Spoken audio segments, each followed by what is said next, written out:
Good evening and welcome to PMR Africa's podcast, PMR Global, where we celebrate excellence and acknowledge teams across various industry sectors. We began this initiative as an extension of our various PMR platforms, and tonight we are honored to have Olivia Maponya, Executive Director of Kopano Bus Service in Limpopo Province, as our guest. Kopano Bus Service and Madori Bus Company are leading transport companies serving parts of Limpopo province in South Africa. Olivia, welcome and thank you for joining us on this podcast episode. Uh, we know that you're very busy, so we appreciate your time and your willingness to participate tonight. Welcome to our studio tonight.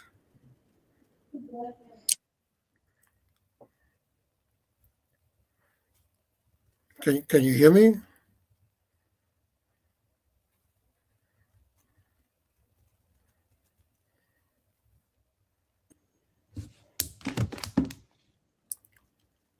Olivia, can you hear me? Yes, I can hear you, Mr. Hinton. Am I audible enough? Yes, we can hear you. Welcome. Thank you very much. Good evening. Thank you very much for having me, and good evening to your viewers. Thank you very much. Olivia, tell us a little bit about yourself, your story. Where do you come from? Where did you grow up? Your childhood days. Share this with us a little bit.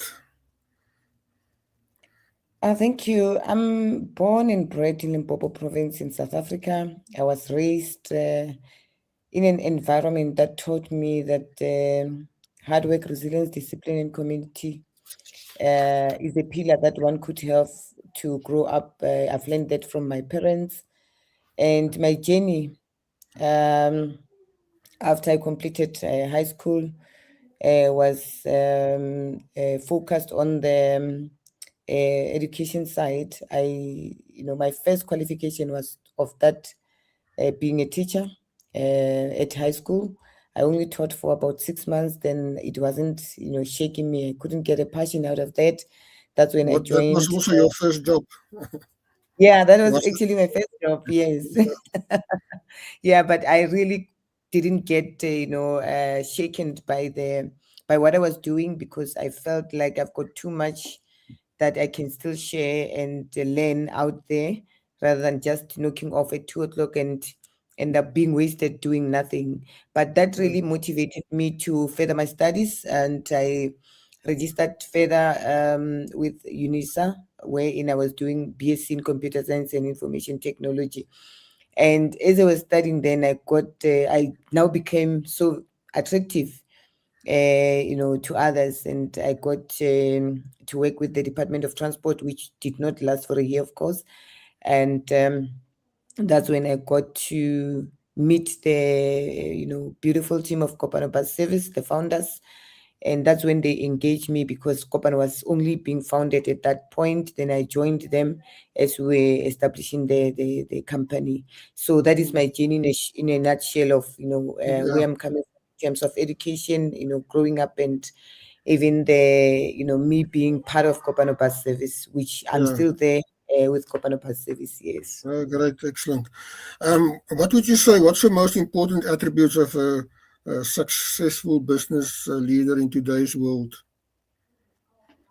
In leadership, I think every leader should be a visionary. You must have a vision so that you can have the ability to see beyond the present, and the position of the business as of now, the current state of your business, or whatever, your institution, if I may put it like that.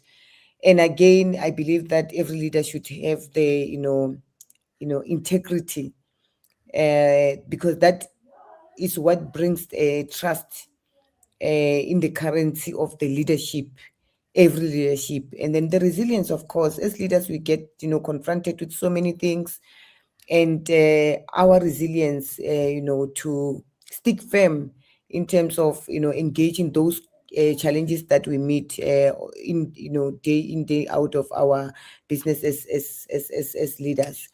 and to also adapt. I've learned throughout my journey as a leader that change is permanent and change is unavoidable, but we need to learn to adapt as well as leaders to whatever change that comes, so that we can embrace it, given the new innovation that is introduced in the market, the technologies and other ways of doing business as well. I think we need to adopt. But what is most important, Mr. Hatton, is the emotional intelligence. As I've already mentioned, that in business we get confronted by so many things, and some will even test your emotional being, and you need to be very much mature in terms of your managing emotions as well, being a decisive leader. That is one of the attribute and quality of a good leader, that if you take a decision, you need to support your decision and not to be shaken up. And another one, as a leader, leaders are always characterized by the accountability. You are entrusted with the role and with the big responsibilities of leading organizations or leading people, then you still need to account to what you are doing as a leader. Sure. Yeah. Olivia, we're going for a quick ad break and then we'll be back. Thank you. Hi, I'm Kobe Potgieter from Remax Independent Properties here in Gqeberha. The one thing that makes our office unique at Remax Independent, we're not only the #1 real estate office in the Eastern Cape, we are also the company with the best culture, working environment in place where agents grow.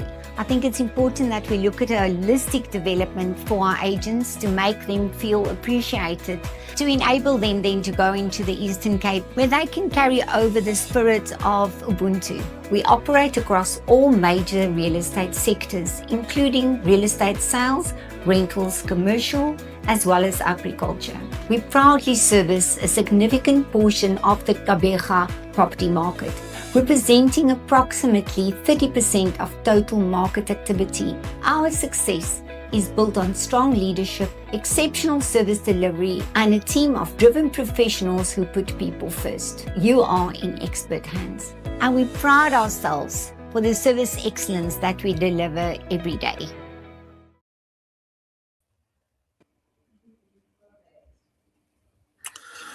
Olivia, when we look at Kopano Bus Service and as well as Madodi Bus Company, can you tell us a little bit more about the background, development and status, and also specifically what does the brands represent and what's unique about the companies, and also what does innovation mean to the companies? That's quite a mouthful, so we listen. Thank you very much, Mr. Hatton. Yeah, the background of Kopano Bus Service and Madodi Bus Company, these are two separate entities. Maybe if I have to clarify that, because many times people tend to confuse the two companies as just being one company or sister companies. The marriage of two companies came about when the two set of board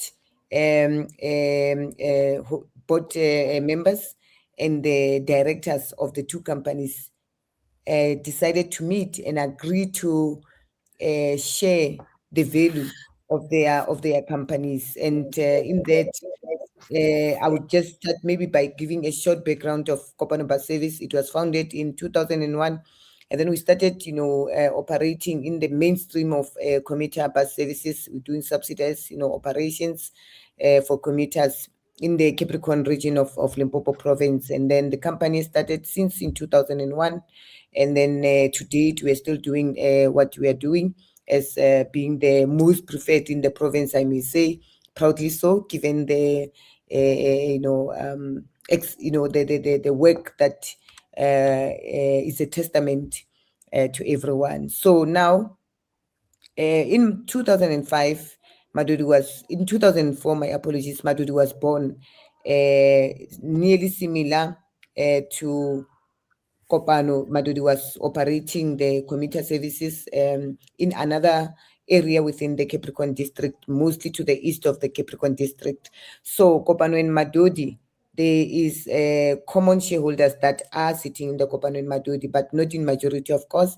That is where the birth of bringing the companies together in terms of sharing the operational resources and reducing the burden and the cost of running the company. And I believe that that is one innovation that the shareholders had to think about it, because given that Kopano and Madodi now are sharing the CEO, I'm behind the two companies in terms of the day-to-day operations, and we also share some of the resources, some of the labor resources, and some of the workshops to enhance our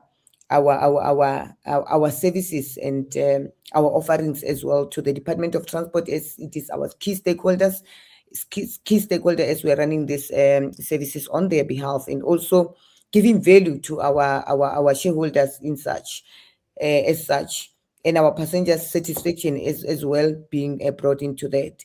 So now Madodi, as it has started in 2004 after Kopano, but it reflects, the growth and determination of a group of Black men and women who came together, and with that bravery to say they will, put their investments into this bus sector with that faith, because at that point things were very difficult in terms of cracking the nut into getting to a formal bus sector. But however, I think now it's paying off because we see the companies are doing well.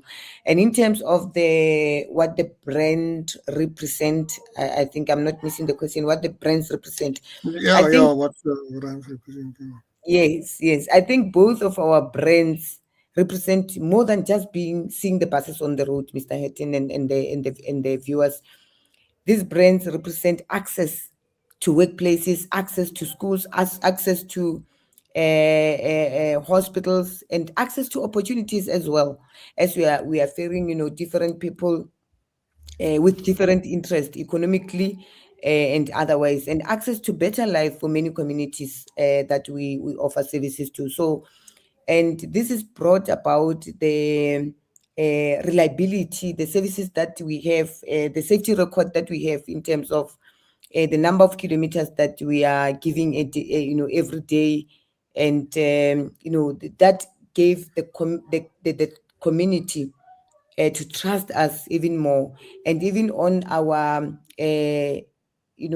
transport excellence that we're bringing as we compare ourselves, of course, in the region and in the province at large. I think we are doing fairly good, and that really brings the trust that commuters have on us, and also on service, the dignity of the service that we get from our commuters, and that brings the growth, the sustainability as well on our growth, because we keep on growing as we render these good services to our people. Yeah. No, great, excellent. Yeah, you've referred now already to how you create trust in the abilities of the companies, and that's also what you communicate to your existing and potential customers. And on which core values do you manage the companies? You did mention already integrity and trust. What other core values would you say do you manage for companies? I think the top value on our list of strategic values and organizational values that we believe in is safety. You cannot separate the nature of service and offerings that we do with safety. When you pick passenger from point A to point B, you must guarantee them safety. And the other one is negotiable, no? That is non-negotiable, Mr. Hatton. That is non-negotiable, and the issue of excellence as well. That whatever we touch, whatever we do, we must excel in terms of bringing out that value back to the passengers. Innovation is one of those that we believe in as one of our values, and respect. And we believe that respect is an overarching value for our organizations, because if we start by respecting ourselves, then we'll be able to respect our passengers in terms of giving them services that are respectful, services that will carry that integrity back to the passengers. Yeah, excellent. And what would you say, what sets the companies apart from other similar companies? What is setting you apart? What sets us apart, I think, is the strong community understanding, I may put it that way, or the strong relations that we have with our communities. They trust in us. They believe in us because we don't sell lies to our communities. What we promise, we offer. And the other thing is on our strategic leadership, of course. We've got a very calm and matured board of directors and our executive management team as well, understanding their role and what they should be offering to the people of Limpopo as well. But over and above that, given that the nature of our business, at all costs, we try to minimize the red tapes in our decision making. So for us to bring efficiency on our operations, it's not a difficult thing because we are limiting, red tapes at all costs so that we can be quick to implement decisions and also to be quick in taking those decisions that will bring, transformation and operational efficiency to our people. Can you tell us a little bit more about in which areas do you offer your services? We are offering our services in Limpopo, Capricorn East and Capricorn South, and part of the Sekhukhune district. Okay, great. And how do you ensure customer satisfaction? How do you ensure that your people, the commuters are always happy with your service? You mentioned that you engage them, which is great. Yeah, we know, honestly, customers want services that are safe. If they're put in a bus, they want to get to their destination safe, on time. It should be accessible as well. We're having a discussion now. Last week at the National Transport Conference, I was one of the panelists there talking about the bus sector. So accessibility is non-negotiable now. Inclusion is non-negotiable now. So every person has got a right to be in a bus. You cannot dictate their right to be in a bus by not providing accessible buses. So those buses that should be, should have the wheelchairs to accommodate those that are disabled. And another thing is, to have, honestly, the buses that are well maintained, that will provide service reliability. And also, listening to our passengers' concern. That is one key that I always share with my management team, to say every voice of our passenger is what would build us, because some of the gaps might not be noticed by us from internal.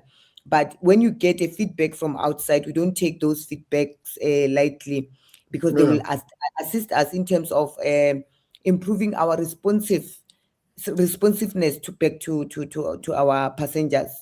And I think on that as well, our kind of service is more of intimate service with our passengers. We are always with our passengers. Unfortunately, we're not running our services through artificial intelligence, robotics, whatsoever technologies that are provided now, given the where the direction is taking in terms of innovation. But now we need to be there. We need to be there with our passengers. So our employees, we train them, we counsel them, we make sure that they understand that they're dealing with people, they're not dealing with products. So how they engage with people is very important, because these passengers are our very important stakeholders that should always be taken care of, looked well after. So whatever voice they carry out, we don't take that lightly. We take it as a feedback that will grow the organizations. Correct. And how do you ensure good sustainable development practices by both companies? Like now Iran is happening, and we are all scared.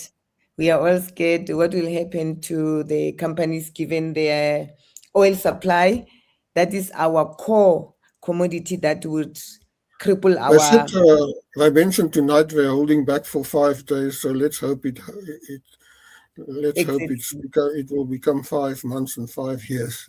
Exactly, and 50 years. Yeah, but then we ensure a sustainable development practices by by balancing economic viability with social responsibilities that we have, especially being intentional in terms of environmental consciousness. If it was my will and resources were available, I would have built a very big solar farm by now, so that we can completely move away from sole dependence of the fossil fuel.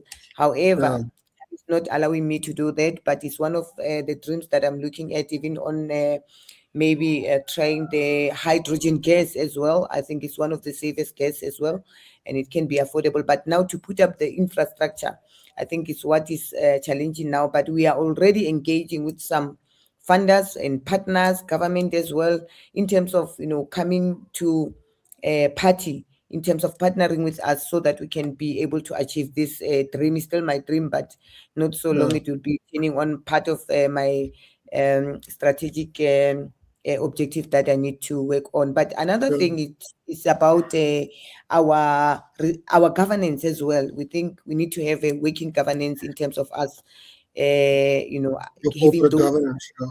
yes, good governance as well, and supporting our community upliftment is one key, that I cannot leave my communities, the one that are making my business to thrive, behind.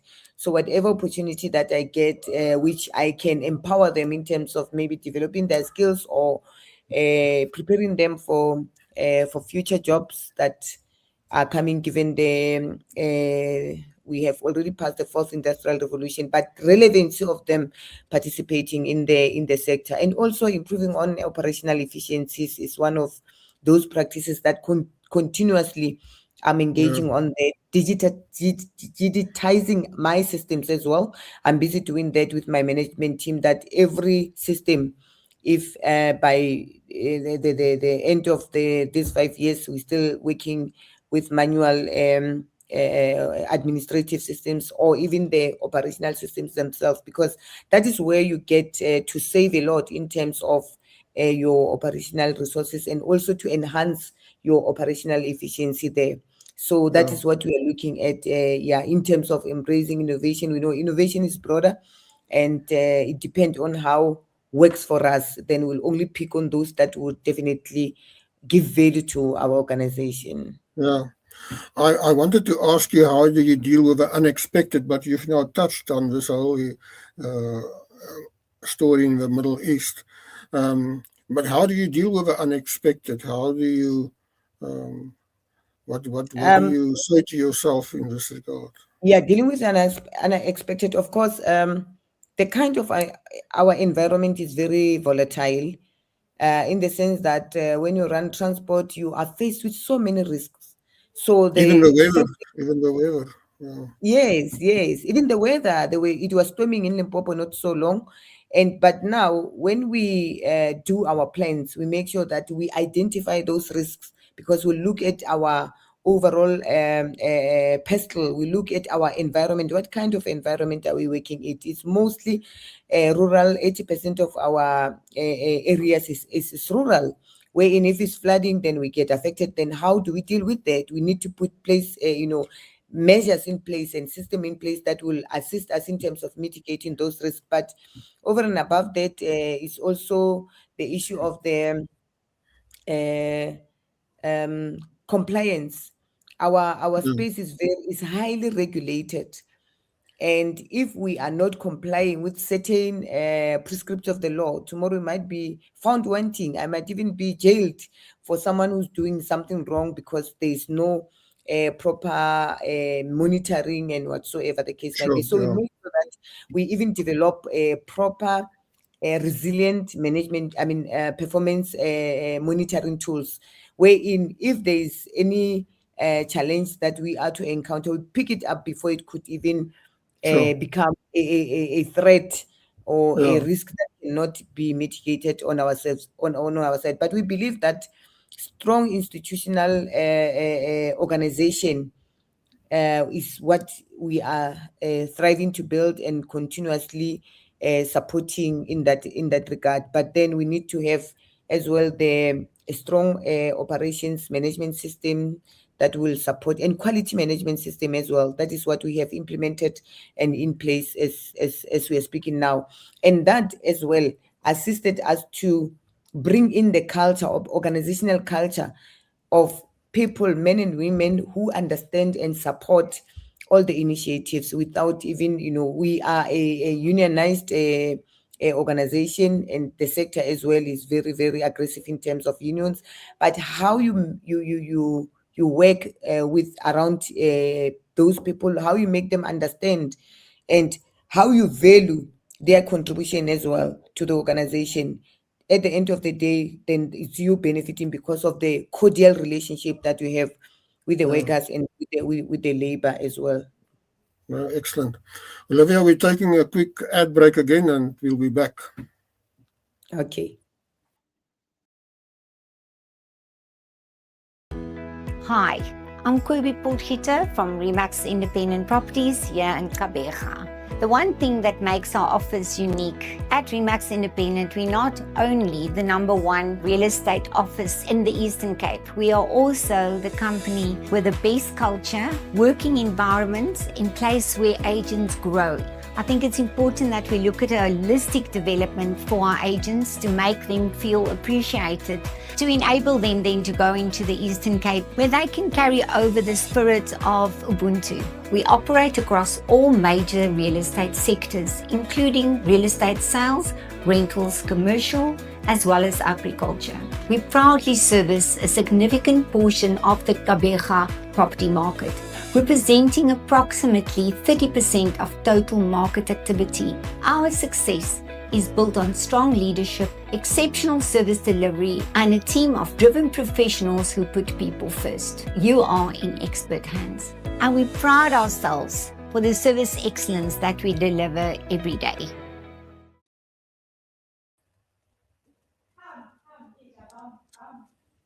Thank you.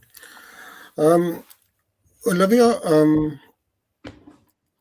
when you hire somebody, what are the most important traits you look for when you're hiring a new employee? I know you're also very strong on women empowerment. So if you can give us a little bit of background on that, and what are you looking in a person when you hire them? Thank you very much for that question, because many times people tend to make mistakes when they engage on that activities in terms of bringing people whom are closer to them or friends. But in our case, we look at the expertise, we look at the qualifications and experience, of course, but what is more important, we look at the value that that person is going to bring into the organizations. But another aspect is also, which is very sensitive, is also to do proper profiling of an individual. Because if you don't do that, you'll bring wrong people into the wrong positions, and tomorrow you are stuck with a problem that you cannot deal with immediately, and it will be affecting the overall organizational performance, especially on management and executive level. That's very critical. But what is happening as well, we are a transport company moving people, so we must make sure that the drivers that we appoint, we always make it a point that they get vetted, properly vetted. We do their background checks, so that we're not going to bring someone who's going to be bullying the passengers or traumatizing people out there. So we make sure that our system is very tight in terms of that. Yeah, correct. And specifically women empowerment, if you would like to say something about that. Yes, women empowerment is closer to my heart, and currently we are looking at other opportunities that we can bring more women in. But my focus now will be on professional driving for women, because most of the time they will get driver's licenses, but in terms of getting an experience that will make them competitive or bring them to compete with their male counterparts is still a challenge. So the more we sharpen their driving skills, the better, and the more we expose them to these opportunities, the better, because now they will be competitive like their male counterparts, and there will not be that I would call it an intentional discrimination, wherein we know we empowered women less and then we bring their male counterparts into the spaces, and that is a kind of disadvantage in them, or I may put it as a discrimination because it's intentional. But if we expose them equally as much as the way men are exposed, then we'll be leveling the playground in terms of them being the participants of in the sector. And we haven't done enough in terms of addressing the gender sector issues. We still have to raise, I as a woman, I think I still have a responsibility to raise my voice even louder in terms of including them and bringing them closer to the sector for participation. Great. And what would you say, what is the most important lesson or lessons that you've learned in business so far? I've learned that when you are in business, the decisions that we take should not be emotional. We do have a vested interest in many things. As the shareholder, you have your own interest. As an employee, you have your own interest. But I, as a businesswoman, I must always find, or as a business person, I must always find a balance in terms of how do I deal with issues. Hence, I've mentioned earlier on the issue of the emotional intelligence, that if you want to become a leader, then you must know how to deal with issues, separate emotions and decisions, and then you'll be able to take sound and fair decisions as a yes. Sure. And then I just have, we nearly finished. I have some fun questions for you. You already mentioned that your first job was a teacher, to be a teacher. So we got that. So tell us, what do you do for fun or to relax? To relax, I do like reading. I like information, new information. But currently, I've even developed a hobby of writing books now. I've got because every time I sit, I've got this very busy mind. I don't know how to cool it off or shut it down. Sometimes I sleep almost around almost every day. I sleep around between 12 and 1 a.m.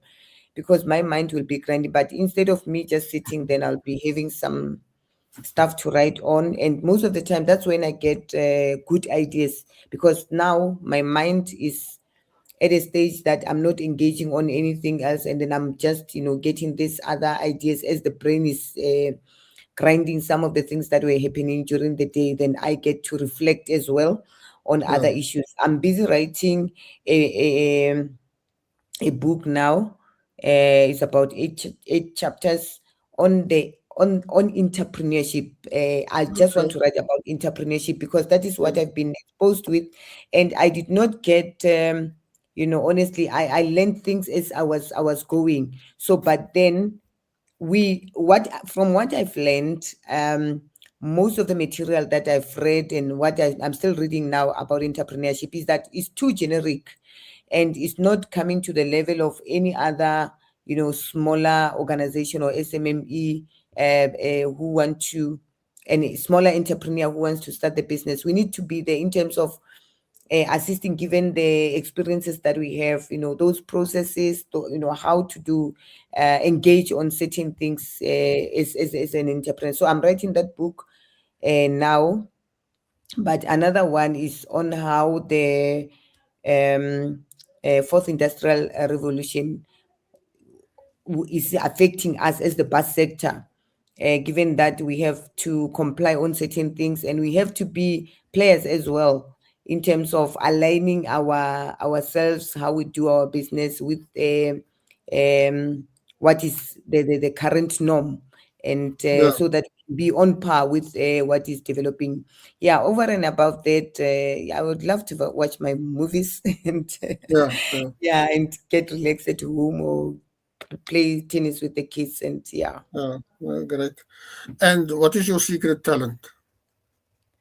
It's in the kitchen.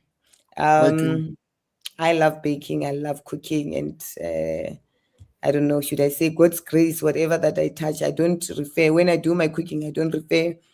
You'll come and taste one day. I just, take whatever that is in the cupboard and mix, and it will come out mythical and very beautiful. So you just bake on your feeling. Exactly. Yes, that's what I do.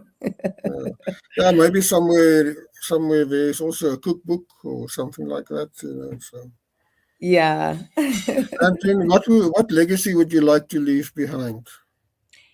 The legacy that I would like to leave behind is to I have, mean, sorry to interrupt you, your legacy, what you would like to leave behind, and then also, what are you passionate about? okay, let me start with my passion. I love quality. I'm passionate about quality, and whatever I do, if I cannot do it to the best quality, I'd rather not just do it. And that is what made me unpopular with some of my managers, because I don't want to do a thing that I would just be checking the boxes.